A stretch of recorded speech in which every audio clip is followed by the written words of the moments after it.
que después de la cosecha viene la calma. Y claro, a simple vista pareciera que así fuera, menos movimiento en los huertos, árboles ya sin fruta, logística resuelta y, como dicen por ahí, las cartas ya tiradas. Sin embargo, el término de la cosecha marca el comienzo oficial de la siguiente temporada, por lo tanto, todo lo que se haga o deje de hacer en los huertos impactará directamente en la siguiente producción. Que los huertos de cerezas estén sometidos a estrés térmico o hídrico durante la poscosecha puede generar graves consecuencias para la siguiente temporada, como por ejemplo malformación de frutos. ¿Por qué ocurre esto? Porque después de la cosecha en las plantas se producen importantes procesos fisiológicos, tales como la inducción floral, la diferenciación floral y, por cierto, la acumulación de reservas en los distintos órganos de las plantas. Por ello es fundamental mantener a las plantas en la mejor condición posible, controlando factores bióticos y abióticos. Estas necesitan acumular reservas en dardos y raíces, las cuales serán esenciales para los procesos reproductivos a inicios de primavera.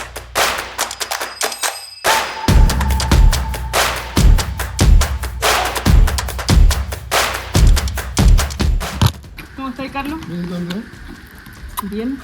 Partió la temporada de cereza. Partió la temporada de cereza, sí, aunque suene raro, uno cuando habla de partido de temporada de cereza se imagina primavera, pero nosotros defendemos esa definición y yo creo que mucha gente lo comparte, que la temporada de cereza empieza en la poscosecha. La poscosecha de cerezas no tiene una fecha definida de inicio. Su comienzo depende del término de la cosecha. Es así como en zonas tempranas puede haberse iniciado cuando en otras aún siquiera partía la recolección de la fruta. Pero independiente del inicio de este importante proceso que marcará la siguiente temporada, ¿cuáles son los principales aspectos a los que se debe prestar atención durante esta época? La cosecha igual contempla un entre comillas un todo. Hay varios factores que van a incidir en esta pasarlo bien en esta etapa de la planta, pero definitivamente lo que marca es la programación, las estrategias de riego. O sea, yo te diría que todo lo que se llama prevenir el estrés, el primero de la lista, con letras mayúsculas y quizás de neón, es el riego. El concepto de riego manda. Nosotros podemos utilizar estrategias nutricionales, de prevención del estrés, de mitigadores, etcétera, pero si estamos regando mal, estamos de alguna forma anulando todo lo que podemos hacer paralelamente al riego.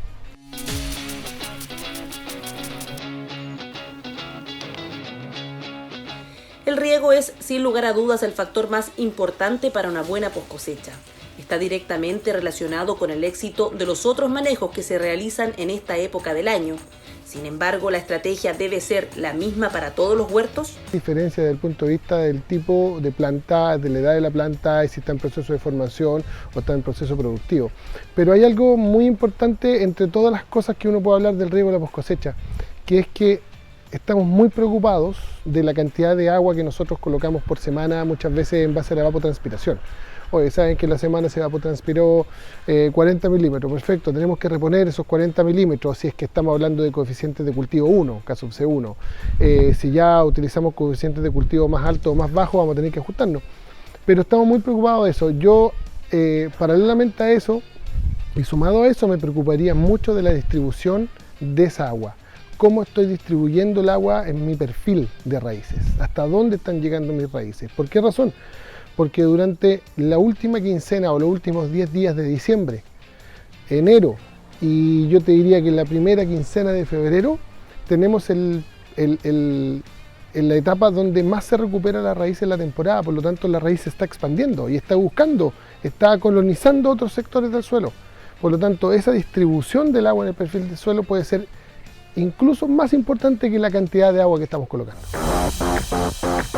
Una práctica muy recomendada es realizar calicatas, utilizar tensiómetros o sensores de humedad con el fin de tomar decisiones y establecer la estrategia de riego con la mayor cantidad de información posible, siempre teniendo presente que la demanda se expresa en evapotranspiración y no en temperatura ambiental.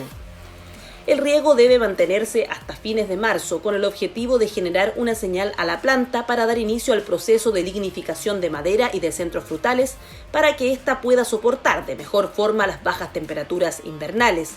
En el caso de suelos de menor retención de agua, como ocurre con los terrenos arenosos y además con presencia de piedras, se debe extender hasta el 10 de abril el riego.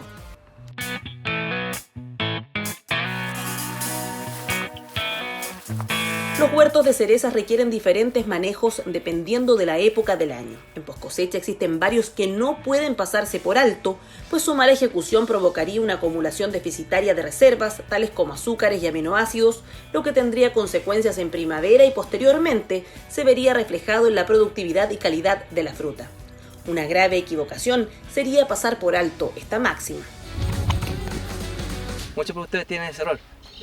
Piensan que al terminar la cosecha creen que ellos también pueden irse de vacaciones, pero no es así. El tema de post cosecha en cerezos es un nivel distinto. Yo creo que los técnicos y los productores hoy en día ya entienden en ese sentido que deben tener programas de manejos y programas nutricionales foliares que puedan tener un efecto positivo para la preparación de la planta y para tener un efecto adecuado en el proceso productivo de la siguiente temporada.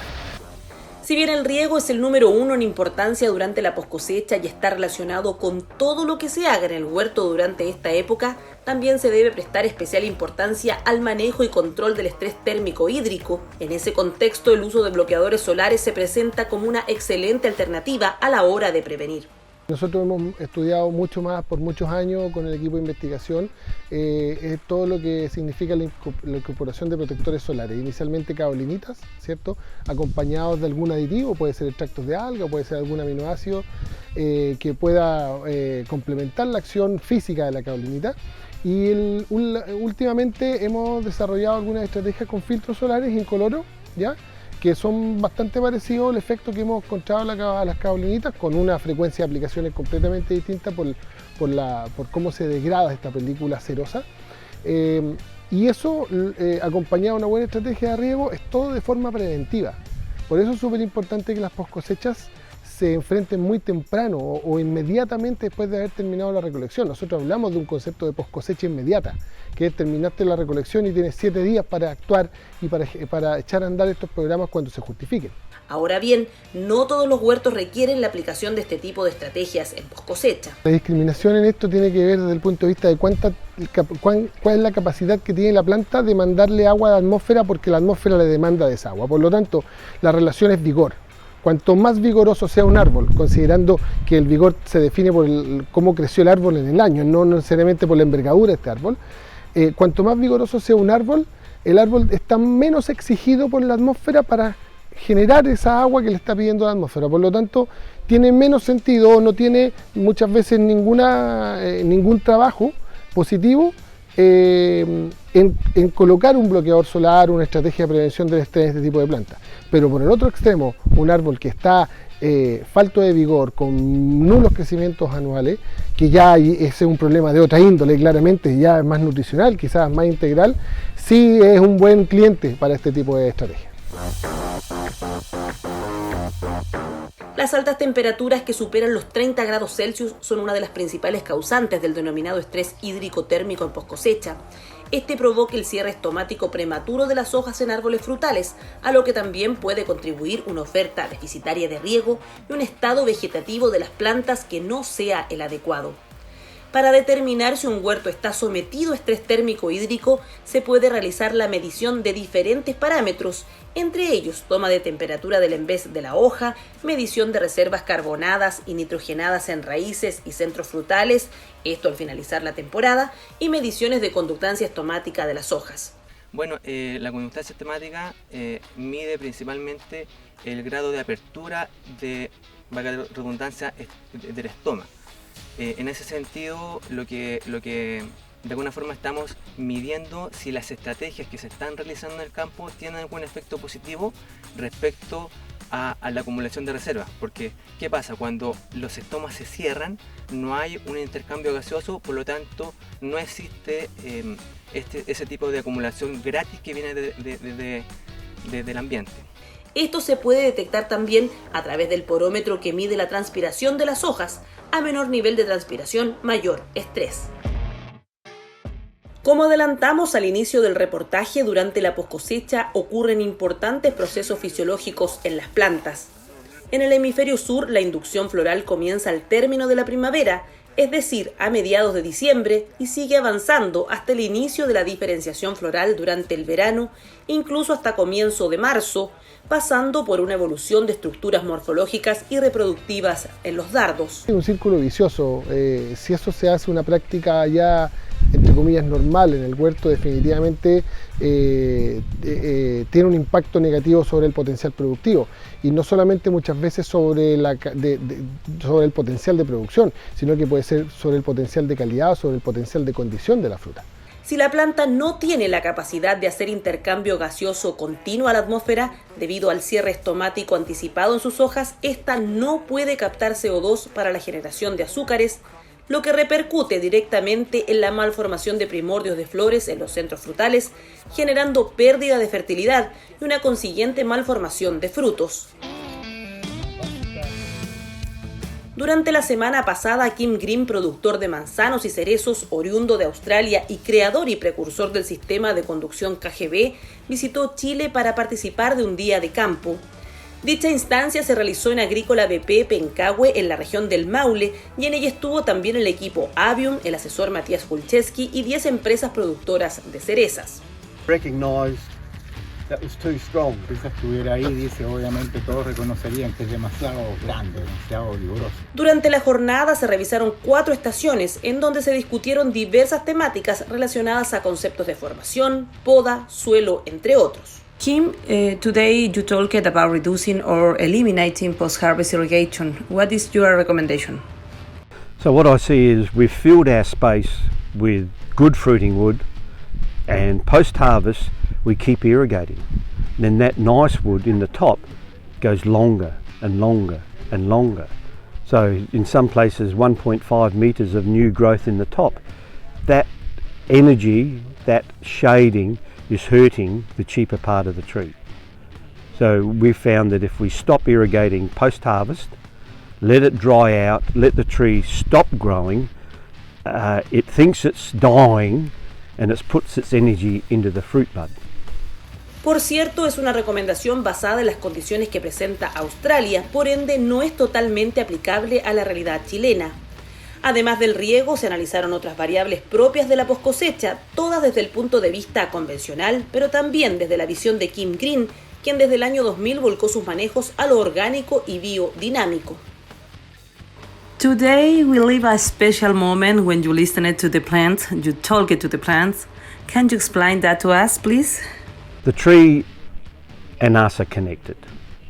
It might sound funny, but there's a saying, you have a green thumb. The green thumb means that you're connected. You make good decisions with the flowers and the garden. Some people are very intuitive and connected with the farm. Most of us are not. We just listen to the agronomist or the boss. But with what I was doing today, we're trying to ask the tree with permission on what it needs. And when I was cupping my hands, I can see what the vitality of the plant is. And if I add more water, more nitrogen, it will respond. What will it do? If I add more water, quite often the tree's vitality went down because the roots are soaked. 5 kilos in August. Según nos contó Kim Green, los resultados que obtiene escuchando a las plantas coinciden con los análisis de laboratorio. Sin duda, una experiencia que llamó la atención de los productores chilenos que participaron de este enriquecedor día de campo.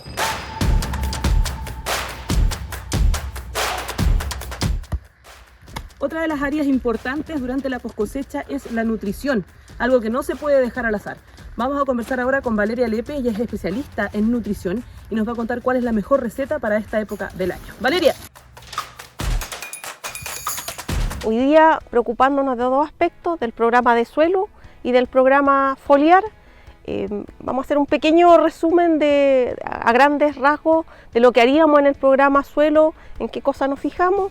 Bueno, primero la idea de reponer nutrientes, principalmente nitrógeno, potasio, algo de fósforo, algo de calcio y en algunos casos, si es que tengo que hacer algunas correcciones especiales, si estoy enfrentado a cuarteles con cierto grado de debilidad, también es un momento para las enmiendas tipo materias orgánicas líquidas o algo otros componentes que uno quisiera utilizar. La asesora Valeria Lepe señala que desde la perspectiva del nitrógeno, lo recomendable es hacer un balance con lo que se hizo en el programa de primavera. Si bien este fue planeado en función de la estimación de rendimiento, a la fecha ya se cuenta con la cifra real. En base a eso cruzamos esa información y como si hiciéramos entre comillas un nuevo programa que yo le llamo balance en función de lo que planificamos en la primavera y lo que realmente debió haber recibido en función de los kilos que produjo cada uno de los cuarteles. Toda esta información es a nivel de cuarteles y con eso vamos a trabajar y en función de eso nos van a dar unas nuevas requerimientos nutricionales para este programa de verano. Si el balance hubiera sido, como digo yo, el balance hubiera sido cero, es decir, aportamos exactamente lo que el rendimiento real nos indicó, siempre voy a pensar en que tenemos que dejar un stock de reserva y ahí normalmente en el caso del nitrógeno lo hago en torno a 30 o 45 unidades de nitrógeno. Ese va a ser como el punto de partida, como una especie de dosis de mantención, eso en términos de nitrógeno. En términos de potasio normalmente estamos pensando en unos 45 a 60 unidades de potasio. Y la otra base que yo mencioné era el fósforo, que va a ser siempre en cantidades muy pequeñitas. Y ahí uno podría ir con la idea de a lo mejor de una mezcla tipo NPK. Otra estrategia que se ha llevado a cabo durante las últimas temporadas es otorgar al huerto parte del calcio floable con el fin de aumentar el stock de las reservas en este periodo de formación de las yemas para que estén disponibles para la próxima primavera. La idea es más o menos el 25% de ese calcio floable total que aplicaríamos en la primavera, se lo estamos aportando en este ciclo del verano. Hecho especialmente relevante, sobre todo en las zonas tempranas, que tenemos un ciclo muy cortito la próxima primavera. Obviamente ese valor se lo vamos a descontar después en la próxima primavera, porque esto es siempre un juego entre lo técnico y lo económico, pero ese es como el esquema. Y yo también mencioné que uno podría ir a algunos tipos de suplementos tipo aminoácidos o materias orgánicas líquidas también en el programa de suelo. Todo esto también en función de lo que los árboles nos están ejemplificando al final del ciclo, si llegamos con los vigores que queríamos o si estamos al debe en términos del vigor que estamos buscando de las distintas combinaciones de patrones y variedades. Eso en cuanto al programa suelo. Revisemos ahora el programa de nutrición foliar, que normalmente yo le llamo que armamos un mix de post cosecha verano que va a contener principalmente magnesio, zinc, boro, aminoácidos y bioestimulantes. Ahí uno puede jugar con las distintas materias primas, llamemos, disponibles hoy día en el mercado y hacer mezclas o utilizar productos que a lo mejor tienen aminoácidos y bioestimulantes al mismo tiempo, pero es parte del juego que uno hace en el ciclo del verano. ¿Cómo puedo corregir o perfeccionar ese mix que hacemos en el verano? Con la información de los análisis foliares. Los análisis foliares son fundamentales a la hora de establecer un programa nutricional de poscosecha. Y para que los resultados de estos sean representativos, se deben realizar en un estado fenológico en que los niveles de nutrientes se encuentren estables en la hoja y o que su movilidad sea mínima o casi nula.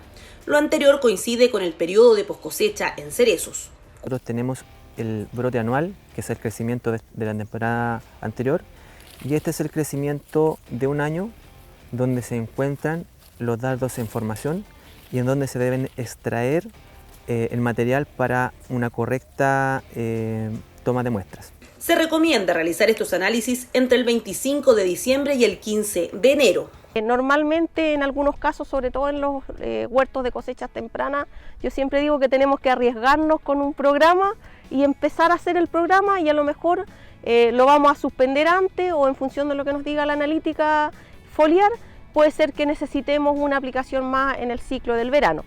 Y a lo mejor una cosa como final de lo que uno planifica es que ojalá esto lo hiciéramos durante los meses de enero, febrero, y en el caso de los huertos con los que trabajo tenemos así como nuestro deadline la primera semana de marzo.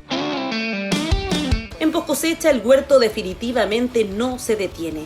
Los ojos deben estar puestos en el riego, control del estrés, en los manejos agronómicos, poda de verano en caso de ser necesaria, nutrición y, por cierto, no dejar de lado lo fitosanitario. Definitivamente lo que nos ha pasado en los últimos 5 o 6 años, que los colegas que están dedicados a la patología nos han abierto un poco los ojos a los hongos de madera. Hongos de madera relacionados a verano, en donde por años, de alguna u otra forma, no le tomamos importancia que las podas de verano no se debían cubrir con fungicida o con un agente biológico. Hoy día estamos muy preocupados de todo lo que es hongos de verano, que también es una respuesta a un estrés de la planta, un estrés térmico, a un estrés hídrico, que también se empieza a formar un círculo vicioso. De un año para otro quizás no te va a repercutir, pero al mediano plazo sí.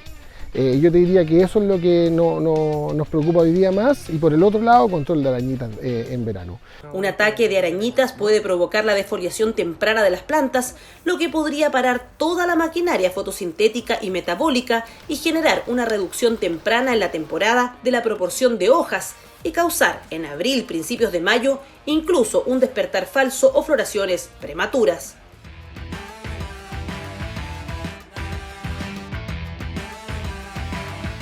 La poscosecha es la etapa más extensa del cultivo del cerezo y en dicho periodo no se puede dejar nada al azar. Y es que es en esta época cuando literalmente se siembra lo que se cosechará la próxima temporada. En el verano no nos interesa que muestre crecimientos vegetativos importantes, más bien que mantenga lo que logramos hasta la cosecha. Ese es nuestro objetivo.